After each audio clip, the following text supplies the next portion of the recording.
Hey everybody, it's Dave Juno. How y'all doing? Hope y'all had a spin-free weekend. I had a pretty good weekend. Friday was good, Saturday was good, Sunday, not so good. But I will talk about that in a minute. First thing I wanted to talk about was the ER. If you have vertigo and you were diagnosed with Meniere's disease or vestibular migraines or something to that effect, I don't understand why you would run to the ER unless you're dehydrated. Okay?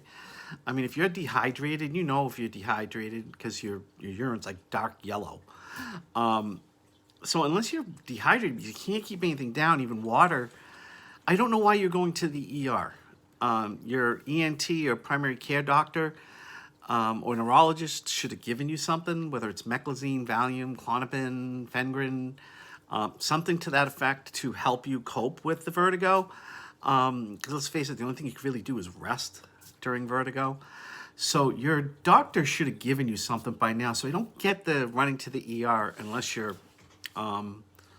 dehydrated. Because really, the ER, especially during a pandemic, there's so many people in there. And I've been there during the pandemic, and you need to look at people in there, they're stacked like cordwood.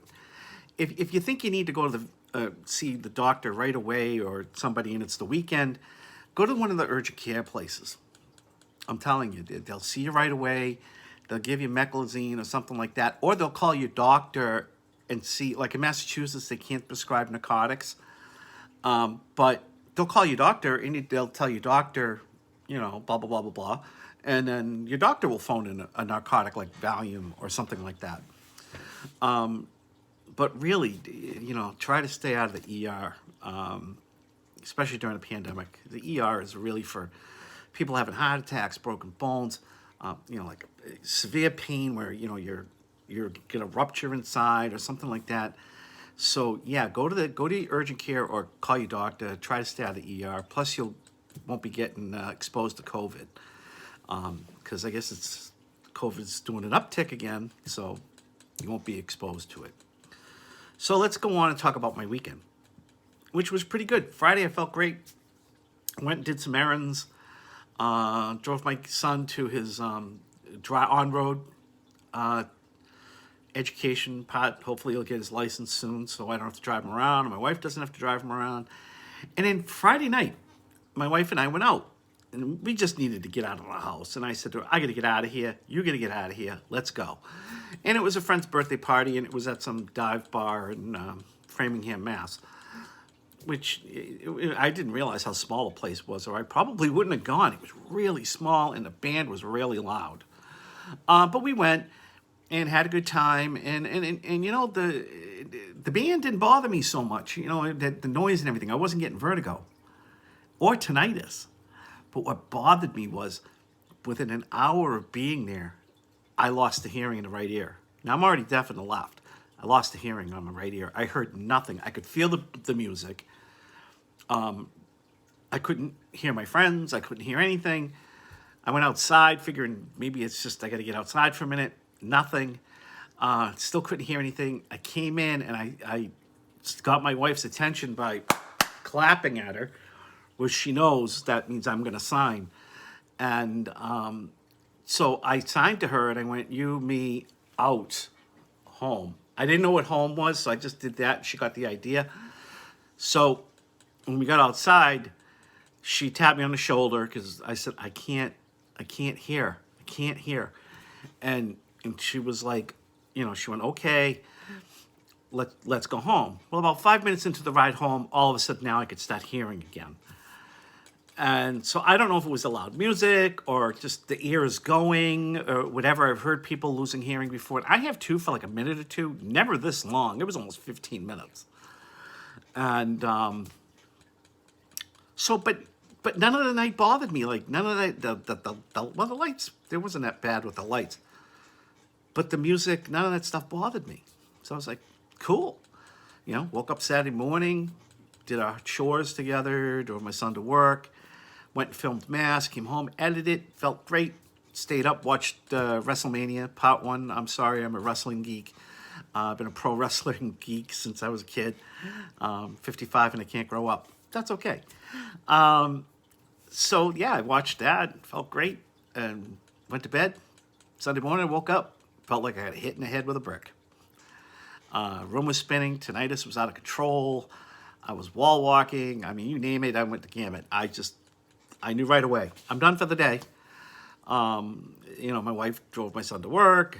I did get in the shower, and that was an experience. But she drove him to work and, did all that stuff. And I literally just rested and slept and took meclizine because my stomach was bothering me. So then I can have some food and whatever. So it must have been, the 2 good days. And then my body's saying, you know what, you had enough. Today's your rest day. And that's what I did. But the key point to all of this is, okay, here's the but. I was feeling good and I went out and enjoyed myself. So you gotta be very, very, very, I'm sorry, somebody's messaging me. You gotta, enjoy those good days. Like I always said, you gotta enjoy the good days.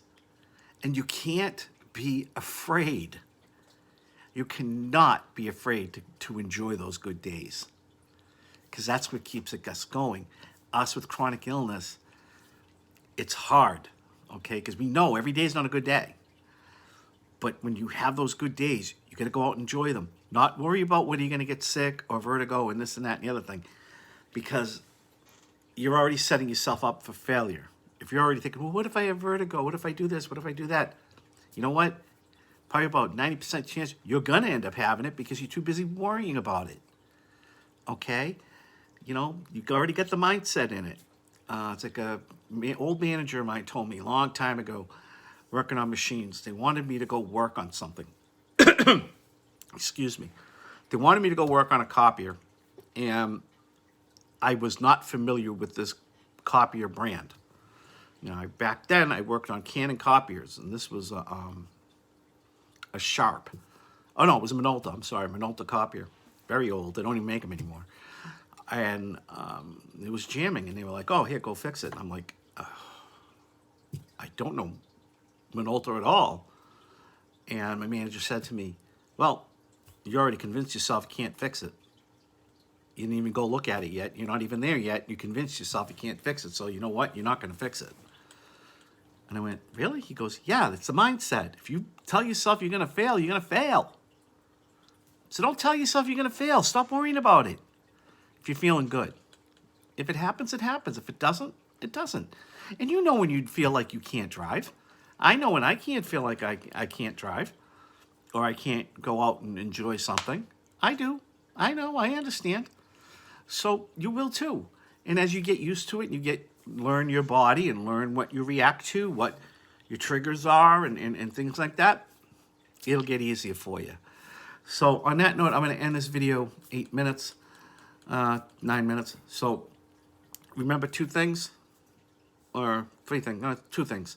1, don't run to the ER because you get vertigo. Go to urgent care or call your doctor. You should already have something set up as a rescue drug. 1. And 2, don't be afraid to enjoy the good days. Please don't be afraid to enjoy the good days. And on that note, I will talk to you all later. Take care. Have a great one. Bye.